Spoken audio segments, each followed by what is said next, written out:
Hello, hello, hello. How are you doing, everyone? Hope all is well with you. Welcome back. Um, I am Sparkle Smith. Glad that you're here today. And I just wanted to talk to you about a topic that mostly comes up in the springtime, and it's the subject of declutter. It can come up often, though, and it's very important when you're trying to bring clarity, get your focus on, less distractions. How many of you are able to get things done more quickly, more effectively when your desk is clear, when you know where everything is, as opposed to when there's papers everywhere, everything is scattered? It kind of takes away from your time, from your focus. It can provide some frustration. So that's why we need to be intentional about focus. I have a podcast coming up on next week, and it's called Declutter Your Spaces for the Summer, for creativity and for peace. And it's very important. Declutter in the past couple of years has been a hot topic, very strongly, I think, in like 2002, 2003, and it kept going. But after a while, it kind of was not as popular, but it's coming back up. I'm noticing because it's very important.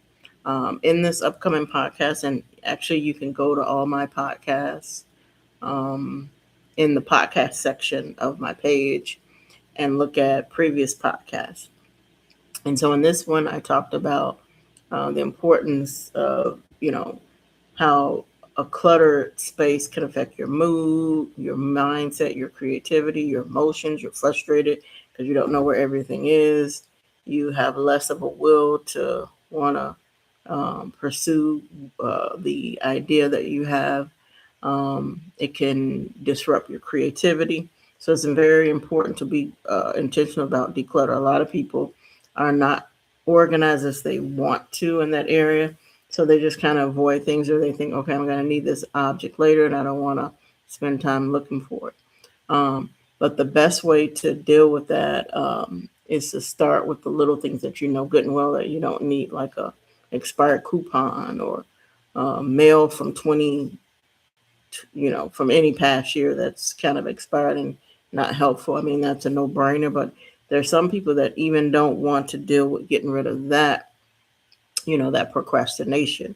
Um, so it's very important. Stay tuned for the podcast.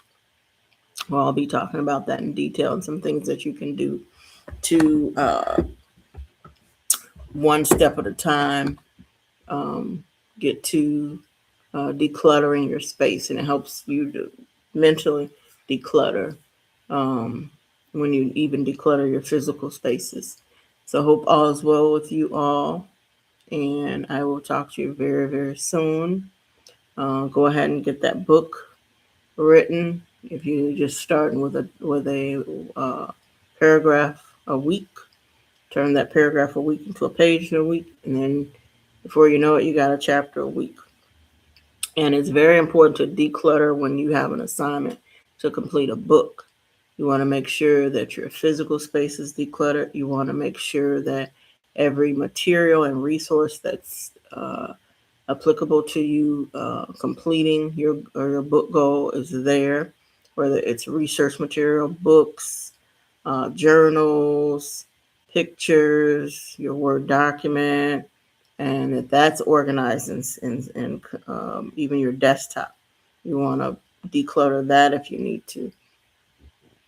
And you want to organize every file and document you need that's imperative for completing your book. And I hope you're having a great summer. We'll talk to you soon. Take care.